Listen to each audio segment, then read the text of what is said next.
Hello and a very warm welcome to this video. Thank you very much indeed for clicking on it. Before I get to the meat and purpose of the whole thing, could I prevail upon your patience and kindness to advertise this extraordinary bibliographical rarity? It consists of 3 beautifully produced hardback volumes of essays containing the real best of Oxfordian research essays over the past 20 years that were published in the De Vere Society newsletter by some of the finest Oxfordian scholars of, as I say, of the last 2 decades. The edition is a limited edition of 300 numbered copies, so there aren't that many around. They're just hot off the presses, and you're going to have to move quite quickly if you want to get one. And the way to buy one is you need to go to the De Vere Society website, which is deveresociety.co.uk, and click on the shop, which is in the top right-hand corner of that page. And there you'll find, obviously, the shop, which opens up, and it's the first thing on it, the Great Oxford box set, limited edition. And then you click on that, and the rest should be pretty obvious. If you've done any online merchandising buying before, you just go through the thing and it will be sent in a very nice box to your home.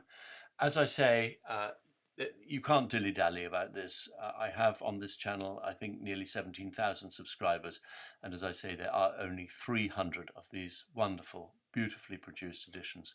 So get your skates on, and I hope you're lucky in managing to get one of those 300 copies. Okay, to the main meat of what I want to present to you today. A speech that I gave last month at the Charterhouse, a beautiful Tudor building in the very centre of London, which was once the home of Edward de Vere's cousin, the executed Duke of Norfolk. It was part of a conference presented by the De Vere Society in conjunction with the Shakespeare Authorship Trust. The conference was called To Seek the Light of Truth, Mysteries of the First Folio. Of course, it's the 400th anniversary this year of the publication of Shakespeare's first folio, so the whole thing was about that. My speech was particularly concerned with Ben Jonson's encomium to Shakespeare that appears in the first folio, an 80-line poem. I had assisting me the actors Derek Jacobi, Annabel Leventon, Costa Chard, and Richard Clifford, who read out the poem in between my commentary on it. I very much hope you'll enjoy this. It has lots of interesting material in it. I have to warn you, though, that my appearance is not terribly prepossessing. I've been injecting myself with something disgusting called chemotherapy to try and push back prostate cancer, which is inoperable and has spread into my bone. So I do look like the ghost of Hamlet, or even worse. Please forgive it, please ignore it, please listen to what I'm actually saying, because I think there, as I say, some very interesting material in this talk, and the purpose of the talk is to show how Ben Jonson knew exactly who Shakespeare was. One other quick word of warning before we get going is that I'm going to interrupt the speech very briefly, just to add something that in my exuberance I forgot to add on the day, but it is an important point, important enough for me to want to interrupt the speech and say it. So that's all I'm going to say in preliminaries. I hope you enjoy this talk, and as I say, thank you very much indeed for joining in with it. I want to talk today, as I say, about this wonderful, wonderful poem, the most beautiful poem in my view, practically the most powerful poem in the English language, to the memory of my beloved the author. It's the biggest poem in the prefatory material by Ben Jonson, and I'm going to give it an unapologetic Oxfordian spin. I hope that those of you who are not Oxfordians will forgive me and listen at least with an open mind, and if you can take things away that suit your candidate, very well. If you can't, as I said at the beginning, come and join the De Vere Society, because that's what we're there for.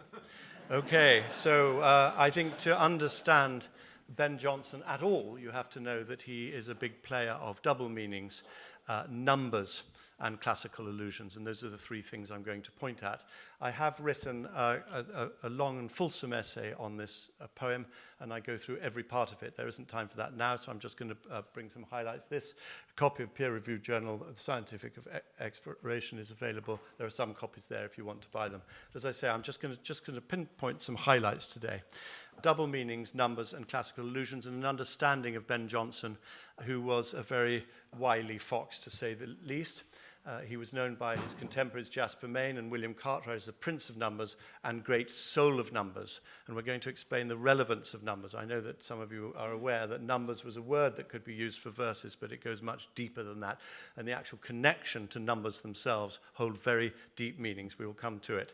He was also known as Horace II by Thomas Dekker, our English Horace, Horace of our times by his contemporaries. So he absolutely loved Horace, and in his play, Poetaster, he even cast himself as Horace.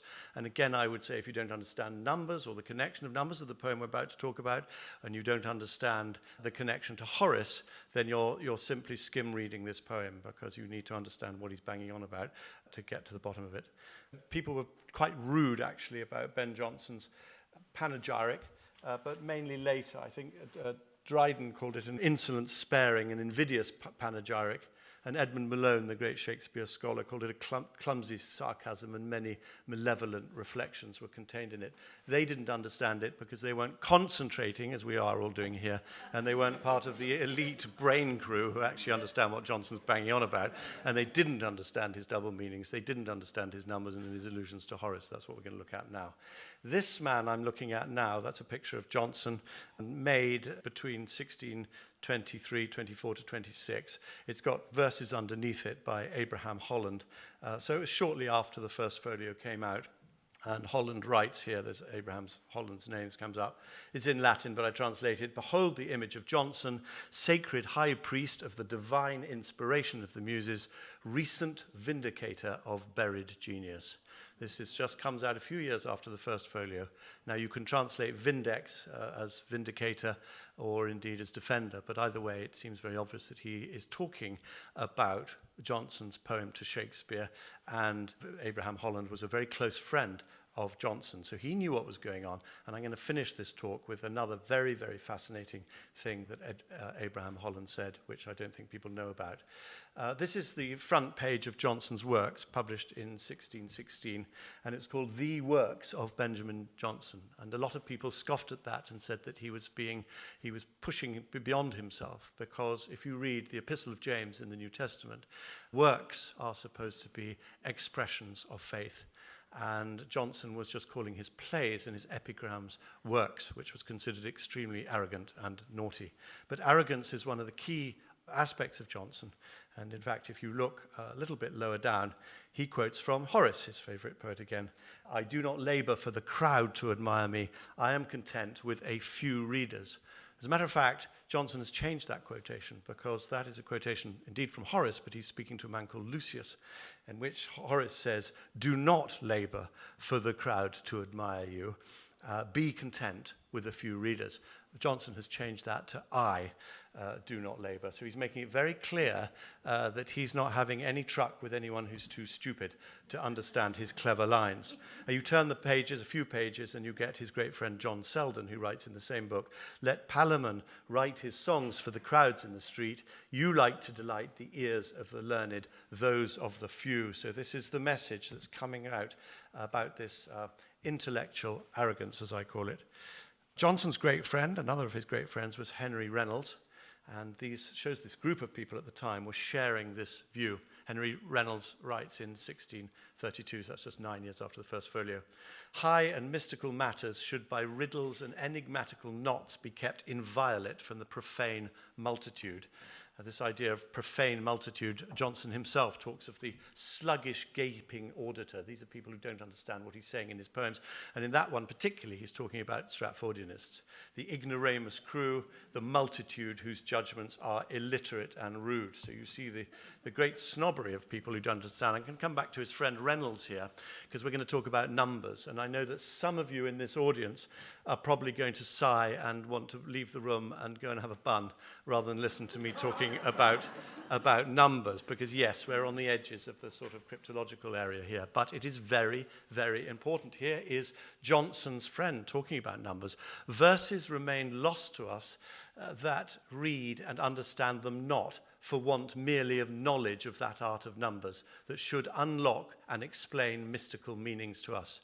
He's making it absolutely clear there, Reynolds, that if you don't understand numbers in some of these highly intellectual plays and what their significance and their meanings, you're simply going to miss half the meaning. I've put a picture of the cover of a book published in, I think, 1970 by Alistair Fowler. Brilliant book. He's a Stratfordianist, but never mind.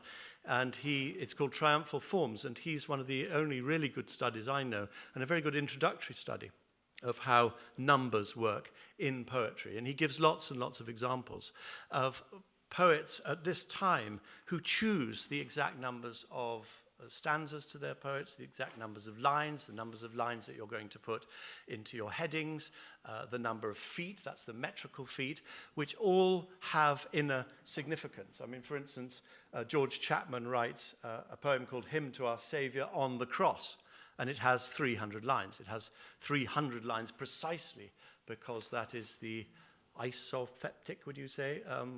Gematria. I use the word gematria, but in Greek it's isopsophy. The number of tau, which is the cross, which is 300. And that's why he does it. So the significance of the number to the subject matter is very clear. So I want to look at Jonson's poem with a view quickly to numbers, and you're going to see how numbers work and how specifically. So we start with a title, which is precisely 17 words long. And then he has, underneath that title, precisely 40 rhyming couplets. Now, 1740 might not mean anything to some of you there, but I can assure you there is now a scholarly industry that is now researching this extraordinary matter of 1740. And you'll find it in many references to Shakespeare. I put a list of, I won't read them through, but those are a list of contemporary or near contemporary writers writing about Shakespeare and, of course, about the Earl of Oxford, these numbers 1740. What's it all about? Well, as far as I can get to the bottom of it, in 1570, John Dee, in his famous preface to the works of Euclid, writes this paragraph: "May we be led upward by degrees, so informing our rude imagination towards the conceiving of numbers absolutely, that at length we may be able to find the number of our own name gloriously exemplified and registered in the book of Trinity, most blessed and eternal." Now, Edward de Vere found the numbers of his own name, connected it to the Trinity in the numbers 1740. And I'm not going to explain it here because we must get on with this poem because it's a long poem. We're going to read it in 4 sections. But I've put online a video lecture called The Incalculable Genius of John Dee. And I explain in that very precisely and very exactly how Edward de Vere chooses the number of his own name to be 1740. So I'm not going to tell you why he chooses that name or how he chooses it. I'm just going to show how attached he is to it. Here is his rather amazing signature, which you can see is rather precise in some weird details. If you look at the very center of it, he's using the spout of the D and the O of Oxenford to get the number 10. Then you have what the Tudors used for their plus sign at the end of a line, and you follow that line along and you get precisely 7 dashes. So 10 plus 7, we all know, is 17. If you look to the top of the signature, he has 4, what would be the raised pearls on an earl's coronet. It's always the same, always 4 dots. Actually, an earl's coronet usually when displayed has 5 dots, but he always uses 4. And underneath that, you have an M for multiply. The multiply sign that I've just done there, the one that we're all used to from school, wasn't invented until 1631 by William Orchard. So in those days, they said multiplicare or multiply. So 4 multiplied by 10 obviously is 40. So there you've got embedded your 1740 in his signature. And I've also put something up online to show how in Oxenford, as opposed to Oxford, there are 3 more ways that 1740 are embedded, but I won't go into them now. Very important to Edward de Vere. Of course, if you're Edward de Vere and you want to have a pseudonym, then what are you going to want to do most of all? You're going to want to reflect your magical number that connects you to the Holy Trinity in your pseudonym. So we have there the double V, and notice how those V's don't even touch. Actually, a W was known as a double V in those days, not as a double U, and there was no double V or double U in Latin. And using Latin gematria, I've put a list of it underneath there, where A is 1, B is 2. Now, please, everybody who's not doesn't understand this, don't just think that's babyish and it's silly and it's irrelevant. It absolutely is not, People in those days believed very strongly that God created the world using letters and numbers. And if you want to understand God and get close to God, then you must understand the number of all things. And that means the letters of all things. So double V is 2 20s, which is obviously 40, and then Ilium Shakespeare, which is, yes, you've guessed it, 17 letters. So he's reflected the number of his name in that William Shakespeare. And of course, he's been more than that. He's been even cleverer, because Ilium is Troy, as we all know. And it was at Troy where the patron goddess of plays, Pallas, Minerva to the Latins, where she shook her spear to enable Achilles to slay Hector. So it's a perfect allusion to the patron saint of playwrights, and also the double V, which is Vere's motto, Vero nihil verius. It's even got the nothing in between it. Actually, I have a seal ring of the Veres right here, which has a V on one side and a V on the other side, and of course a big naught in the middle, Vero nihil verius. And as we know, many of us know, Edward de Vere signed himself off in a pamphlet of one of his servants, John Lilly, yours at an hour's warning, double V. At an hour's warning, of course, is exactly 17 letters, and double V gives you your 40. So he's signing himself off, yours 1740. And he does this all the time. And talking of the first folio, of course, in the first folio, the last speech of Hamlet, "Oh, I die, Horatio." And at the very end of that last speech, the rest is silence, dot, that's 17 characters, oh, oh, oh, oh, dies. That's 4 O's, dies. 1740 dies. He's telling you that he is Hamlet, and as Oxfordians know perfectly well, it's very autobiographical Hamlet. This whole thing comes to a sort of head, really, in 1740 with the monument at Westminster Abbey, which you can see in this old picture of it. It used to have 17 spears sitting in front of it, and Shakespeare standing, making the sign of a great big 4 and crossing his legs for the 10 of the X. So you've got 1740 on a monument that was put up in 1740. And then, of course, he's pointing to this famous thing, the cloud-cupped towers. As everybody knows, that line shouldn't be there. It comes later in the speech. He's taken out the E of towers in order to have 17 letters across the top, and then the 4 T's coming down the bottom there, 1740. And before you say I'm just being silly, and that's a silly pun, this goes back certainly to the 1580s when John Dee, in his discussions with the Archangel Michael, discusses the connection of the number 40 with 4T, the 4 letters, so it has a long history of that. I want to get off this subject and get onto this poem as fast as I can. So just quickly, this is the first time we ever hear the name William Shakespeare in a literary context. As all of you know, it is the dedication to Venus and Adonis. If you look at it there, you can see that it's a great big block of italicized writing, basically, surrounded by 2 items. One is a highly decorated capital R. If you look down at the bottom, R is the 17th letter of the Latin Gematria. And then you have at the end, your honours in all duty, comma, William Shakespeare, which is precisely 40 characters. So you've got 1740. And on we could go, but I must get on with the poem, but I'm trying to stress with you the importance of numbers. Now, you can read this as you like. You can take it or leave it. It doesn't matter to me, really. But there, of course, you've got your R double V. That's 1740, just underneath the author. And as I've just explained to you, you've got the double V, Ilium Shakespeare. That's your 4017 reflected underneath the word author. That last line also has 17 characters into it. If you take this extraordinarily large, bold the author and take the capital letters of that and do the gematria values on that, it comes to 98. 98 is 9 plus 8, which is 17. And then below it, Master William Shakespeare, and what he has left us, well, yeah, you don't have to count them, but I'll just tell you that is exactly 40 letters. So you've got your 1740 there as well. Okay, but what I want to talk about, another aspect of this title is... all right, well, we've got to get on. But we've got to get on with the poem. We've got to get on with the poem. I'm still stuck on the title, so I haven't got very far, and I'm very sorry. I did in a recent debate, some of you may have been there, in the Middle Temple, I discussed how the fact that the author in this title is written much, much bigger than the word William Shakespeare, as though what he's really trying to remember is the author, and that Shakespeare isn't the proper name. If you look at the A of author and compare it, for instance, to the A of William Shakespeare beneath it, it's almost double the size. Why didn't he write to the memory of my beloved William Shakespeare, nice big letters, and what he has left me? What is the point of interspersing with the author really, really big, unless he's trying to separate the author from the name William Shakespeare. And that's what we're going to look at in the opening now of this poem.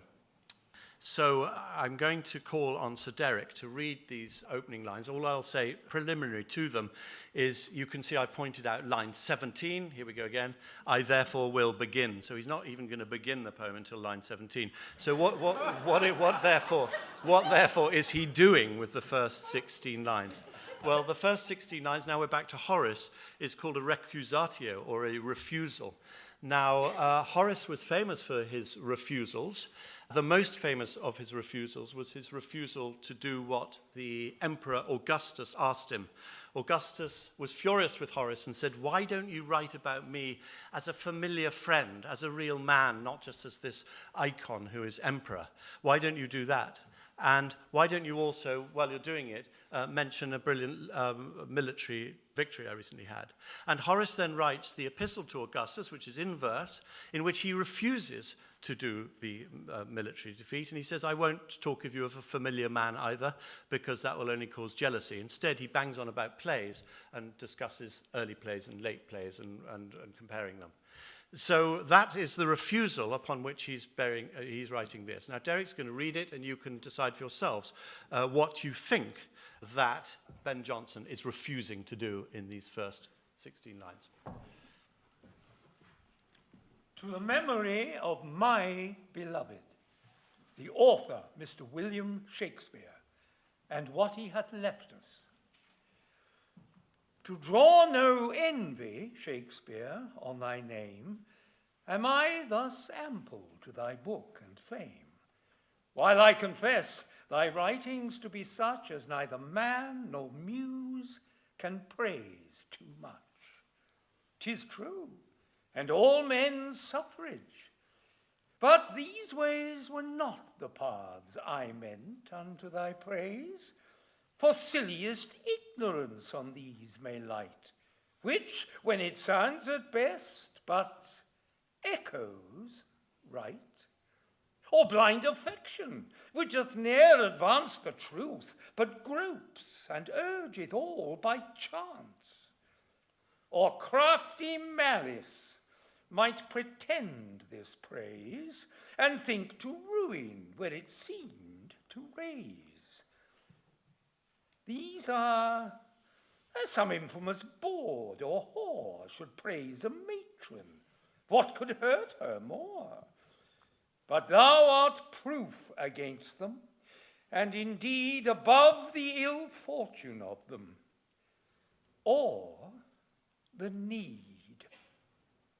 I, therefore, will begin.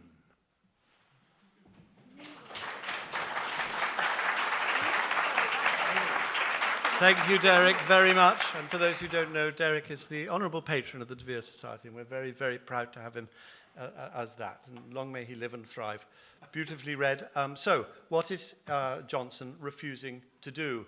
To draw no envy, Shakespeare, in brackets, on thy name. Well, as we all know, praise and envy always go hand in hand. He is not going to praise Shakespeare's name, which is why he shoves it into brackets there. But these ways were not the paths I meant unto thy praise. What will happen? What will go wrong if he praises Shakespeare's name? Well, he gives three ideas of what's going to go wrong, and they connect very much to those famous three monkeys. You know, hear no evil, see no evil, speak no evil, because they deal with those three things. The first, he says that those of silliest ignorance will simply mistake a real sound for an echo. The second, those of blind affection will just end up groping in the dark in search of truth. Now, both these statements of Jonson's are about truth. The silliest ignorance, and of course he mentions the truth about groping blindly.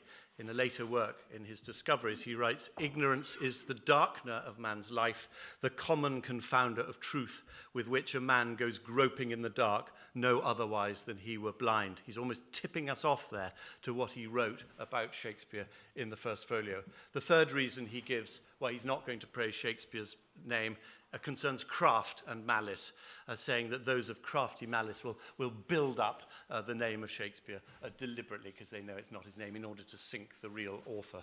And once again, he gives a clue to this in his later work called Discoveries.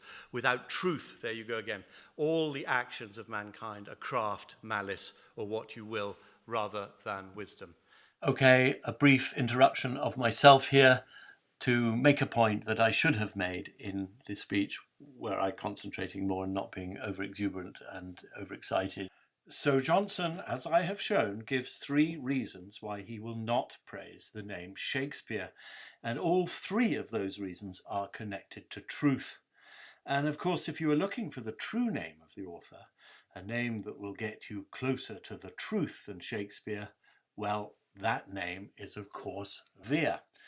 And if you look at this poem that Edward de Vere is thought to have written to his wife when he thought she was lying to him back in 1576, you can see how many Vere words, veram, vero, vera, vera, are included. Translates, of course, into English. Words of truth are fitting to a Vere, lies are foreign to the truth, and only true things stand fast. All else is fluctuating and comes to an end. Therefore, since thou, a Vere, art wife and mother of a Vere daughter, and seeing that thou mayst with good hope look forward to being mother of an heir of the Veres, may thy mind always glow with love of truth, and may thy true motto be ever lover of the truth, etc., etc., etc. Anthony Mundy, writing in Mirror of Mutability in 1579, you can see how he's addressing the Earl of Oxford and particularly talking of his motto, vero nihil verius, which means both nothing truer than truth and nothing truer than Vere, showing that truth and Vere are essentially the same word. And you can see how he peppers his poem with points about repelling falsehood, truth, truth, truth, truth, mentioned many times there. This is something published in 1578 by the Cambridge Don Gabriel Harvey. Again, it is addressed to the Earl of Oxford. You can see vero nihil verius on the left, and you can see how many words, once again, Vere words, are there talking about truth, but obviously connecting the word truth to Vere. Is this a picture of Vere? Truly nothing is truer, nothing truer than this. That's its merit and his, for his name embraces truth. And on and on and on he goes, writing really quite a lot of tosh. But that's not my point. My point is that everybody at the time knew of the connection between the name Vere and truth, which still exists today in the words verily, very, veracious, etc., etc. So what I am arguing here is that while Ben Jonson is saying, do not praise the name Shakespeare and giving all the reasons for it which are connected with truth, he is of course giving a massive hint that the name you really should be looking for is Vere. Okay, back to my speech. He ends up with this rather strange remark, comparing it to a matron, which is a married wife, to a whore. And again, he's taking this from Horace, Epistle to Lollius, as a matron and whore differ in temper and tone, so will the friend be distinct from the faithless flatterer. So keep reading the Horace and we'll understand more. I therefore will begin, as we said, that starts on line 17. And so I am going to call upon Annabel to read lines 17 to 40. Now, before you say to me, you've just pulled out 1740. You've just got 1740 to prove a point. No, I'm sorry, I haven't. He said, I will begin, so that obviously starts a new section. And then he talks directly to my Shakespeare. This is obviously his version of Shakespeare that isn't the silly version that's governed by blind affection, crafty malice, and deaf ears. So it's my Shakespeare. And he goes on addressing my Shakespeare in the thee, thy form until the end of line 40. And then, as we're going to see, he changes his address to Britain. He starts the next section of 40 lines. So lines 17 to 40, you can see that he's using 1740, not only just for his title, he's using it to structure the way he's going to write this poem. And we're going to understand why, because he understands 1740, just as Hamlet does, to mean Edward de Vere. Okay, let's have Annabel reading 1740. Oh my God. To be on stage with this guy. Soul of the age, the applause, delight, the wonder of our stage. my Shakespeare, rise. I will not lodge thee by Chaucer or Spencer, or bid Beaumont lie a little further to make thee a room. Thou art a monument without a tomb, and art alive still while thy book doth live, and we have wits to read and praise to give. That I not mix thee so, my brain excuses, I mean with great but disproportioned muses. For if I thought my judgment were of years, I should commit thee surely with thy peers, and tell how far thou didst our Lily outshine, or Sporting Kid, or Marlowe's mighty line. And though thou hadst small Latin and less Greek, from thence to honour thee I would not seek for names, but call forth thundering Aeschylus, Euripides, and Sophocles to us, Pecurius, Accius, him of Cordova dead, to life again, to hear thy buskin tread and shake a stage. Or, you might have to explain this, when thy socks were on, leave thee alone for the comparison of all that insolent Greece or haughty Rome sent forth, or since did from their ashes come. Thank you. Thank you. I would love to explain all of these lines, which I feel confident I can do, but we don't have time. I'm just literally picking out some points which I think are fun and worthy, and some points which you will know about and some which you won't.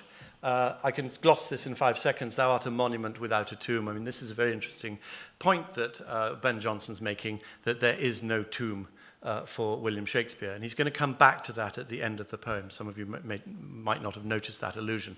But I just put it here because, of course, if you're a Stratfordianist, you think he does have a tomb and that it's up in Stratford-upon-Avon and it says, don't lift this and don't look under it and don't have anything to do with it. But anyway, it's just curious that he says that. He must have known whether there was a tomb or not, and he says there isn't one. So there we have it. Then we come to this little bit about Lily and Kidd.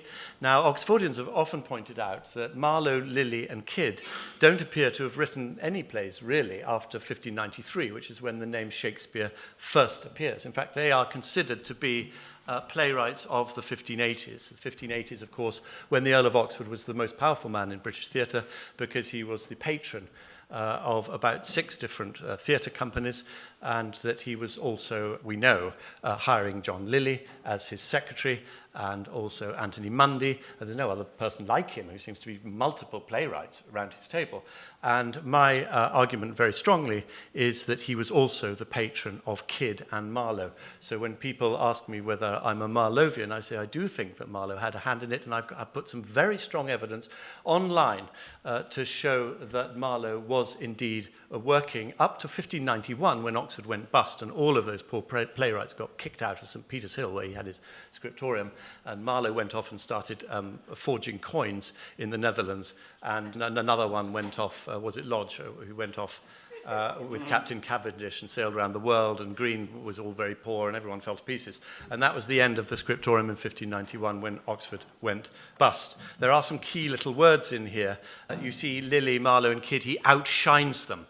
Who outshines whom? The sun is the outshiner of people. The sun, of course, is Apollo. He is the patron. So we are talking about Vere here, I believe, as patron, and they as disproportioned muses. Who do the muses all dance around? The little muses. They dance around Apollo. They are the servants of Apollo, all 9 of them. So there are little clues right here to say we're talking about Shakespeare as a patron.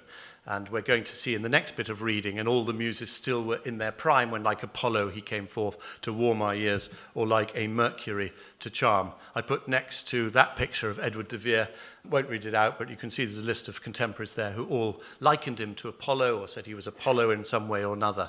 This Apollo baton, I give it to the Baconians after Oxford died, was picked up by Bacon. But Bacon and Oxford are the 2 people who are most likened to Apollo, and they were never likened at the same time. It was Oxford first, and then Bacon when he got his scriptorium running.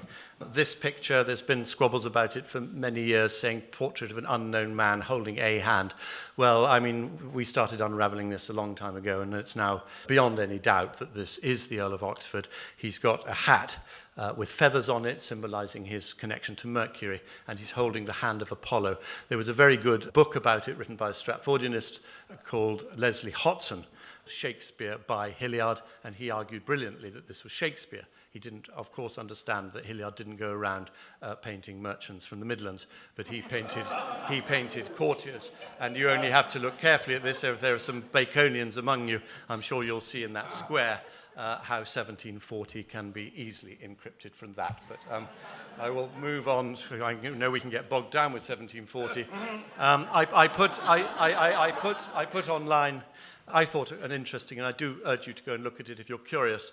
I put online a whole lecture, which is called "Was Christopher Marlowe Shakespeare's Servant?" And I give all the evidence in that, and I think it's extremely compelling. Marlowe, of course, was a very poor scholar, and of course he would have gone straight to the Earl of Oxford for help if he wanted to get involved in playwriting. As Robert Greene writes of Oxford, he was a favourer and fosterer of learning to whom all scholars flock. And as Thomas Nash said, all poor scholars acknowledge him as their patron, providitor, and supporter, for there cannot be a threadbare cloak sooner peep forth, but he straight presses it to be an outbrother of his bounty. So he was the go-to place for poor scholar playwrights to go to. There's a famous letter by Thomas Kidd saying that he worked together in a room with Christopher Marlowe for a lord writing plays. And people are so scared of the Earl of Oxford that even in their analysis of this, they don't even mention him, which is absolutely bonkers, considering he was the most involved in plays of anyone at that stage. And they say, oh no, he's talking about Pembroke, or he's talking about Lord Strange. But in fact, if they read what Kidd said properly, never could my lord endure Marlowe's name or sight when he had learned of his conditions. He learnt that he was an atheist, and he was part of the crew. I'm absolutely certain he was chucked out with Nash in 1591 from Oxford's rooms in Peters Hill.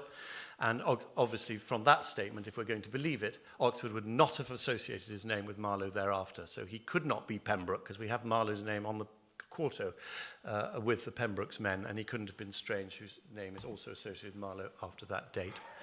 Okay, hope you don't think I'm rushing too much. I'm going to do very quickly on the question of small Latin and less Greek. We know what the Stratfordians have to say about this, and it's obviously potty, because anyone who's read Shakespeare knows that he's learned, and he sets a whole play of Plautus in the Menechmi, etc., etc. However, where it connects very, very strongly to Oxford, this line, is that Oxford was at the forefront of a movement, of anti-scholastic movement, to get Latin and Greek out of the English language, to get rid of inkhorn words and to get rid of this ridiculous pedantism that insisted that if you're going to write poems and things, you've got to lean on the grammatical pedantry of a 5th century person called Priscian. And in Europe, the movement was headed by a man called Ramus, Pietro Ramus, who was also an anti-scholastic. The whole idea of getting rid of the unities of Aristophanes, for instance, which is something we know Shakespeare did, was very, very key to all of Oxford's thinking, and that's what he stood for. Now, I've written an article called That Famous Persecutor of Priscian, Oxford Shakespeare and the Repurification of English. That has a lot of the details in it. Out there is a very, very, very, very, very splendid and beautiful set. It's expensive, it's £90, a limited edition of 300 copies. This article is reproduced in there if you want to read it, and obviously I don't have time much to go over it here. I'll just say that Nash was the one who called Oxford the famous persecutor of Priscian, and talked about his wonted Chaucerisms. What Oxford was doing was mining Chaucer, Lydgate, all those old writers to get English words back into the English language, where previously there'd been a sort of pointless reliance on Latin and Greek in the classics. And so Nash, addressing Oxford, says, "May Chaucer be new scoured against the day of battle, and Terence come but in now and then with a snuff of a sentence." So let's keep Terence out of this. Of course, Oxford got very mocked for his reliance on Chaucer, and mocked particularly by Gabriel Harvey, who sneers, "Stout, lout, plain swain, quotha lording." He's talking about Oxford using Chaucerian words in his famous libel against Oxford of 1582. Nash, again, this is a quote, "By his pen, Oxford achieved high fame as the first in our language that re-purified poetry from art's pedantism and instructed it to speak courtly." So that's what Ben Jonson's going on about. Jonson didn't approve, by the way, of this idea of having Chaucerisms in. He didn't like it, and he was rude about it elsewhere. But he realizes what Oxford was doing. So what he's really talking about is not the person being bad at Latin and Greek. He's talking about the works. And what he's saying is, although you had only a little bit of Latin and Greek stuff in your works, still I'm happy to show you off to sum up these names from the past. Okay, I've got to go faster, I can tell that, so we're going to move on. This is the next section, and as I said, it starts a new section. And we know it's a new section because he's now addressing Britain. "Triumph, my Britain, thou hast won to show." So we're going now into the last 40 lines, of course, of the poem. And he is addressing Britain, but you will notice that he changes address on the 17th line of this page. "Thy art, my gentle Shakespeare." So every time he gets back to my Shakespeare, he does that little 1740 trick. And interestingly enough, this line appears 40 lines on from where he started, saying, "Soul of the age, my Shakespeare rise." So he moves 40 lines on, 17 lines down, and he changes his address now back to Shakespeare.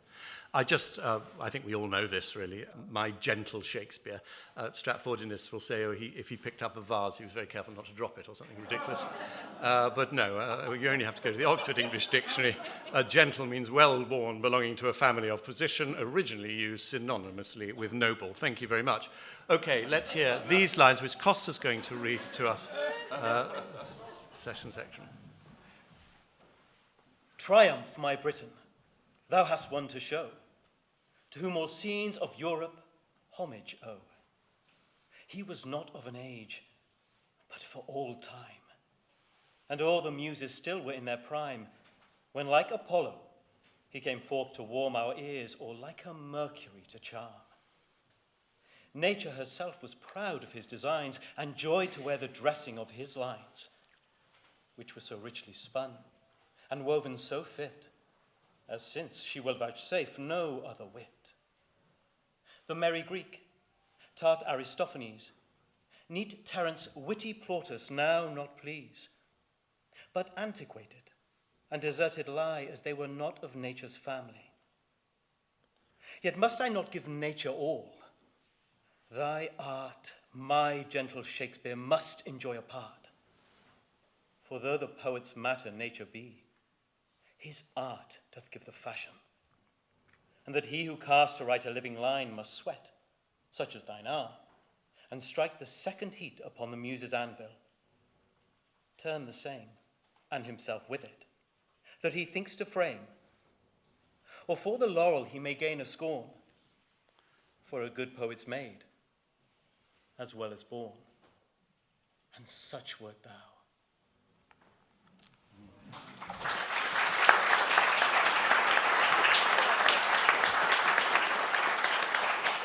Thank you, Costa. I will try and gloss this quite smoothly and quickly and tell you why it applies especially to Edward de Vere.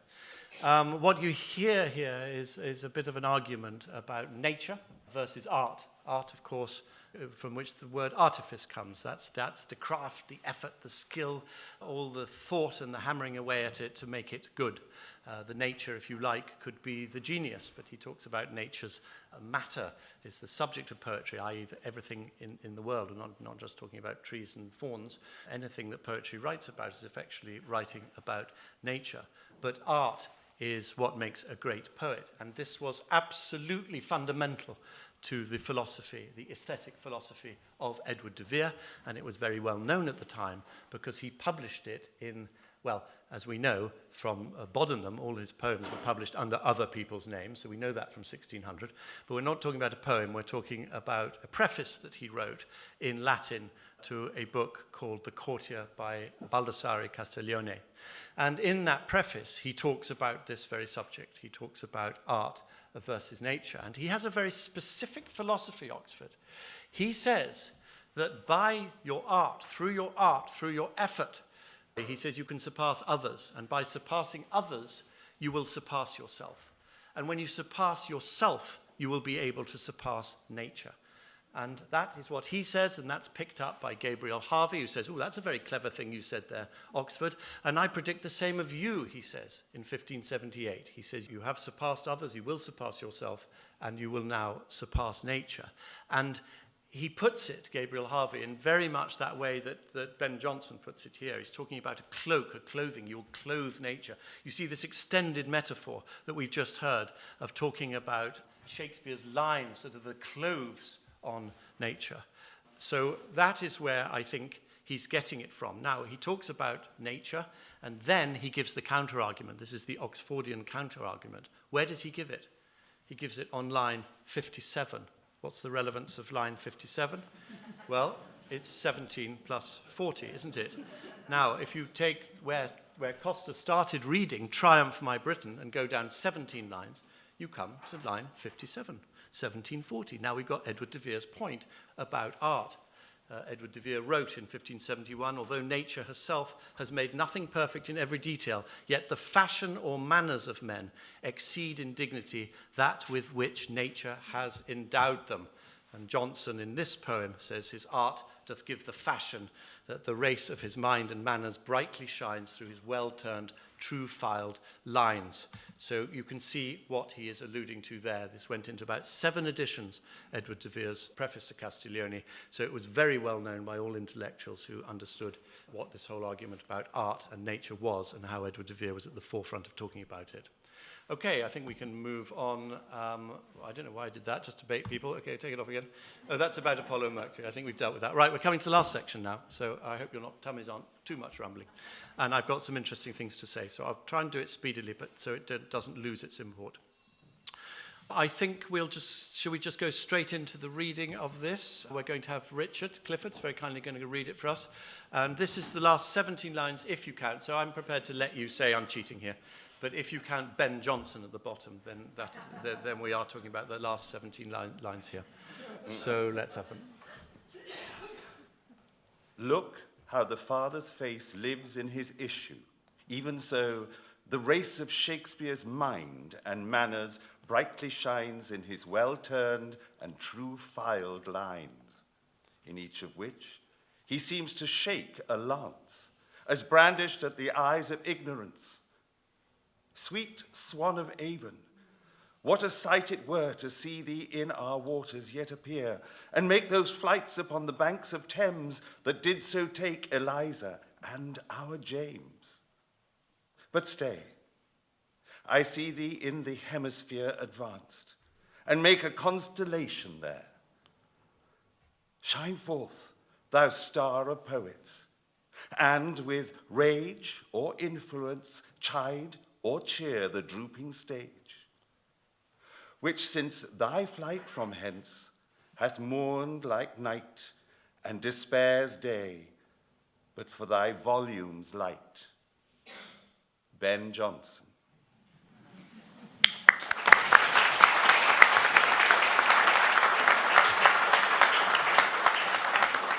Wonderful, thank you, Richard. Just a few things I want to say about this. I think there's a double meaning going on here. We talked about double meanings. We can come to another big one in a second. Look how the Father's face lives in his issue. Now, those of you, a lot of readings of the sonnets, when he uses the word lines, he's sometimes double meaning and talking about hereditary lines. When he used the word to Oxfordians, I apologize to the rest of you, but sometimes when he uses the word verses, he's punning on veers. So veers and lines are hereditary lines. And when Jonson comes in here talking about the Father's face lives in his issue, he does seem to be talking not just about these wonderful lines that Shakespeare wrote, but about the issue. And he talks about the true-filed lines, in each of which he seems to shake a lance, and how well turned they are. Well, the dedicatee, as we all know, to the first folio is Philip Lord Montgomery, who married Shakespeare's daughter. He married Edward de Vere's daughter, and you can see her there looking rather glum. And the reason she's looking glum is because she's dead. She's a ghost, and she was wheeled into this wonderful portrait by Van Dyck, and you can see all her children there looking towards the ghost, and the father trying to say, don't worry about your mother's ghost, move on to his heir. You're about to marry this young lady. But if you look carefully at what's going on, they're all deeply aware of the mother's death. So that's Edward de Vere's youngest daughter, who Oxfordians see rather as the Cordelia in the King Lear story. So that I think there's a double meaning possibly going on here, that he's tipping his cap, Johnson, to the dedicatee of the first folio, who was Philip Montgomery, to say how wonderful his children, his true filed lines and the father's face, and how wonderful the literal heirs of the body of Shakespeare are. Now we come to this. I think everybody knows the answer to Sweet Swan of Avon, so I don't really have to spend much time on it. I first published on this in 2014 in the Oxfordian, and I was delighted to see that people, even like Stanley Wells, who never wants to read anything, they all know about it now, and it's really upsetting for them. But we all know what it is. We're talking about the Sweet Swan of Avon. We're talking about something on the banks of the Thames where Eliza and James went and listened to the Shakespeare plays. We know they never went to a public theatre, and what I discovered back in 2014 was Avon was another word for Hampton Court. We don't have poor old Shakespeare Stratford anywhere near Hampton Court as far as we know, but obviously Oxford was in and out of the place the whole time. If you look at Ben Jonson's great teacher and the person he looked up to so much, he writes about Hampton Court in his book called Britannia, very famous book. And he talks about the river, the Thames, that runneth hard by Hampton Court, a royal palace of the kings. And then he gives a quotation from Leyland, the antiquarian poet.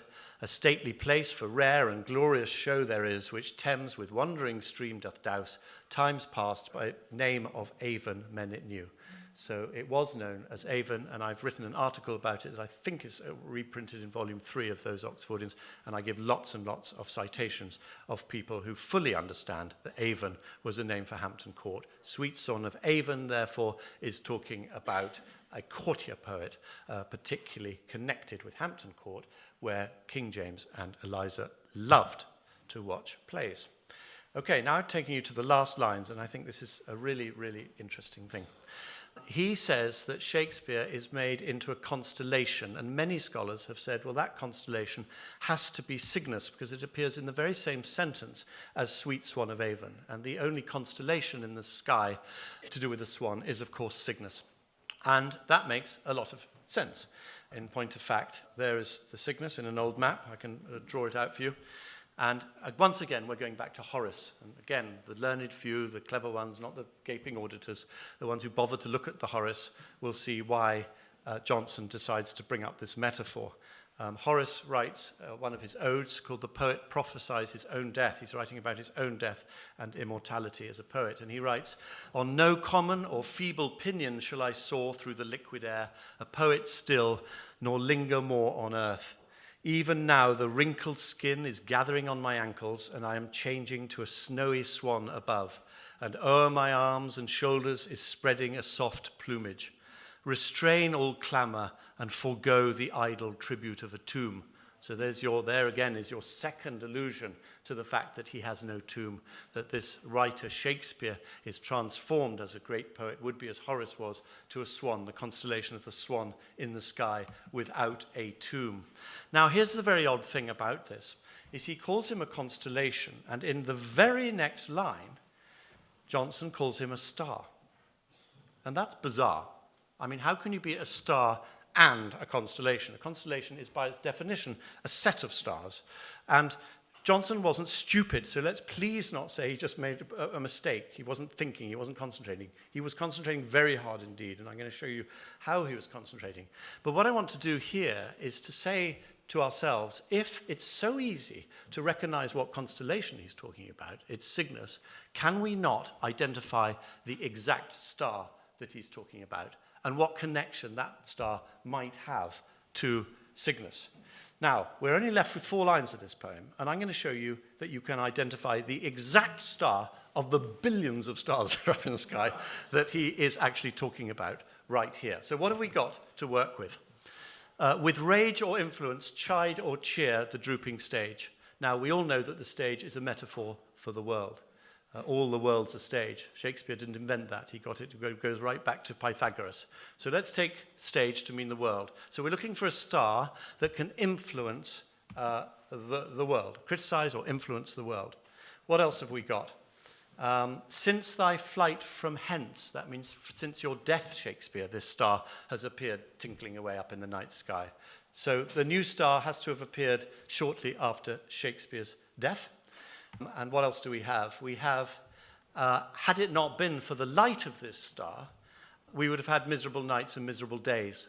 That tells us something very important, doesn't it? It tells us that this star was visible both by night and by day. Well, there aren't that many stars that are visible by night and by day. And I'm now going to just throw an extra thing in for good measure, which is this star, at least in Johnson's mind, had to have some connection with Cygnus, because he's just connected it to Cygnus. It doesn't mean it's a star within the constellation of Cygnus. So I'm going to start with that. Here is a picture that Ben Jonson knew very well indeed, because he describes it in detail in a masque he wrote called The Fortunate Isles. And it's a Rosicrucian thing, and I don't need to go into most of the details. Let's just look at the top of it, the top of this picture. You can see top left and top right, there are two stars, are there not? One of those stars, that's the one on the right, seems to pass through a swan, Cygnus, and the one on the left passed through the constellation of Ophiuchus, also known as Serpentaria, as the man holding the serpent. And you can see the rays coming down, influencing mankind with the word vide armini on them, both of them, which means may you be seen, may you be perceived. And you will notice just beneath the snake of Serpentaria the date 1604. Now, some of you might know that the Earl of Oxford died in late June 1604 and was buried in July 1604. Less than 3 months later, a new star appeared in the sky. And that star is known as Kepler's supernova, or SN 1604. People wrote about it. It was a huge issue at the time, massive, massive issue. Galileo wrote about it. Kepler wrote this book about it called De Stella Nova, which means of the new star in the foot of Serpentaria, and he linked it with a star that had appeared in the night sky earlier in 1574, the star in Cygnus. And these two stars were meant to influence mankind. And here is it. I've done a very, very bad effort to try and draw the constellation of Serpentaria. There it is in the foot, Kepler's supernova, in the foot of Serpentaria. Now, what did Kepler write about this supernova that suddenly appeared in October? He wrote, it first appeared, so Kepler observed it at the time, where he was in Bavaria or somewhere, and wrote this book about it. He said it first appeared on the 9th of October 1604, was brighter at its peak than any other star in the night sky, and was visible both by night and by day over 3 weeks. It then disappeared, and we'll come to this at the very end of what I've got to say today. It came by no accident, this is Kepler's words, it came by no accident but by God's purpose, using his rules of astrology to exhort humans who are dependent on him and to inform them of his opinions. So let us just go back quickly to that Czech thing. We're looking for a star that was said to criticize and influence in the world, yes, by no less than Kepler. A star that first appeared after Shakespeare's death. Now, if you're a Stratfordianist, Shakespeare died in 1616. No new star appeared in the night sky between 1616 and 1623 in time for Jonson to have written this poem. In fact, there was no new star in the night sky visible to the human eye until 1987. So the last star that appeared in the night sky was the Kepler supernova of October 1604, 3 months after Edward de Vere was buried. So yes, tick that one, nice. A star that was visible both by night and day. Yes, for 3 weeks you could see it by night and day. And a star that in Jonson's mind had some connection to Cygnus. Now I would just rather conceitedly at that point put my tennis racket down and say game, set and match. But I just want to do one very quick thing before I do the game, set and match, is to show you some contemporary corroboration of this. And as I said, I was going to come back to Abraham Holland, with whom I kicked off, because Abraham Holland, a few years after the first folio came out, and as I say, great friend of Ben Jonson's, he wrote an elegy on the death of Henry, Earl of Oxford, who was Edward de Vere's son, the 18th Earl of Oxford, who died in 1625, so just 2 years after the first folio came out. Now, sorry, there's your Abraham Holland, so we'll get straight to this point. There's a picture of Henry Vere. And here is the elegy. I'm not going to read it to you, don't worry. It's just a tiny bit of it I'm going to show to you because I think it's absolutely fascinating what is going on in here. So he starts off with a a title for the 18th Earl of Oxford, and yes, you've guessed it, it's 18 words long. Just as, in fact, Thomas Bedingfield, when he's doing a title to dedicate something to the 17th Earl of Oxford, uses 17 words to do it. So one is back to the query of why the hell Ben Jonson chose to have 17 words when he wanted to write to the memory of my beloved, the author. And the question I'm going to ask here is whether Abraham Holland was fully aware of what I've just told you about Kepler's supernova, and that he chose to follow his poem about the 18th Earl of Oxford to follow Jonson's poem about the supernova and Shakespeare and take it on from there with the 18th Earl of Oxford. That's what I'm going to look at very, very quickly. Now, you remember the star disappeared in the night sky. It went, it vanished, Kepler's supernova. Let's see how Abraham Holland begins this poem to the 18th Earl of Oxford. What star was wanting in the sky? What place to be supplied anew? What empty space that required Oxford? Was some light grown dim, some star decrepit, that suborned him to dark the earth by his departure? Ooh, that's odd. He's talking about a star that's disappeared that needs Oxford to replace it.